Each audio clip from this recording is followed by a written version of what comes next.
So I went to a private school from kindergarten to 8th grade, and only around 10% of students ever go to a private school, so I thought I'd share my experience with the other 90%. I went to a Christian private school in Detroit, and that sentence feels really weird to say for some reason.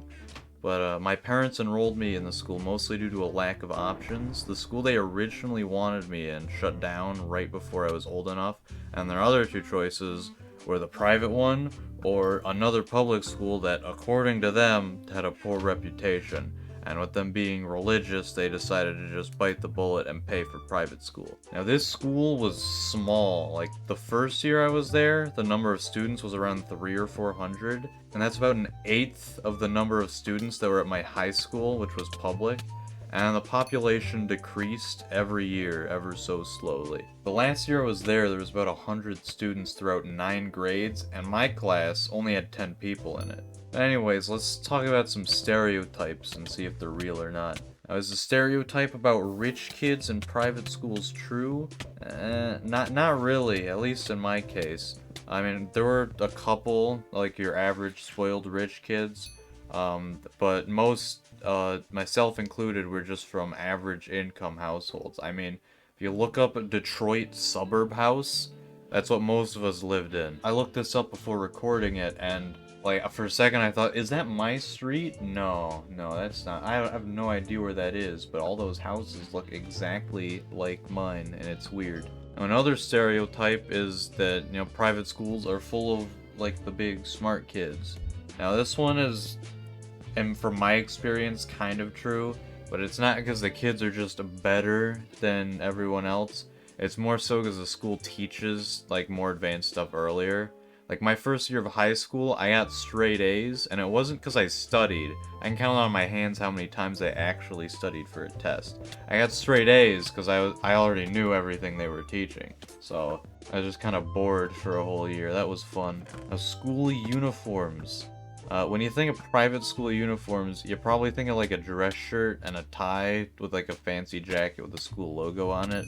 My school didn't have a uniform per se, more like an astronomically strict dress code. And I'll hear people in public schools complaining about their dress code and being like, man, I can't believe they won't let me wear this super edgy and morally questionable shirt. I hate it here.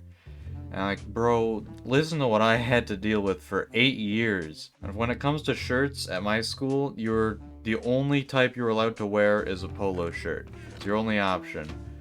No text or pictures on it either, just solid color polos. And for pants, you could only wear khakis, cargo pants, or dress pants.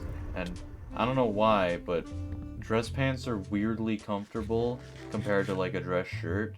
Like, I unironically wore dress pants when I was there, not because, oh, look at me, I'm fancy, but because they were just really comfortable for some reason. But anyways, if it was any type of pants that wasn't one of those, you're not allowed. So no running pants, no sweatpants, etc. And as for shorts, only khaki or cargo shorts, so no comfy basketball shorts, which is like the only thing I ever wear these days. Not to mention that you could only wear the shorts during specific times of the year. There was a start date and a stop date for when you could and couldn't wear them. Anything out of that, you'd get in trouble. And the only exception to any of these rules was that on Fridays, you could wear a school-branded t-shirt and jeans. And, I mean, I don't even own jeans, so that part didn't affect me. But none of these rules affected kindergartners, for some reason. But the second you hit first grade, it's 8 years of polo shirts for you. And the first grade teacher was incredibly strict. Not to mention she was just plain out evil, but that's a story for a different video. But can you imagine wearing a polo shirt almost every day for 8 years? Now I just own one polo shirt, and I'd wear it one day a year, and that's for picture days. And after that, like, I'd never touch it again. So, I've basically just sworn off polo shirts, simply because I just hate them so much now. Anyways, if you're still listening, then if you could hit the like button, that'd be greatly appreciated, because then it tells the algorithm to send my video out to more people, and that's always cool. And if you're new here, and you made it to the end, if you could consider subscribing, that'd be very cool. I mean, clearly you'll love my stories and my rants, so, you know, just subscribe and you'll see more of them. Anyways, thank you for watching, and I'll see you whenever. Bye!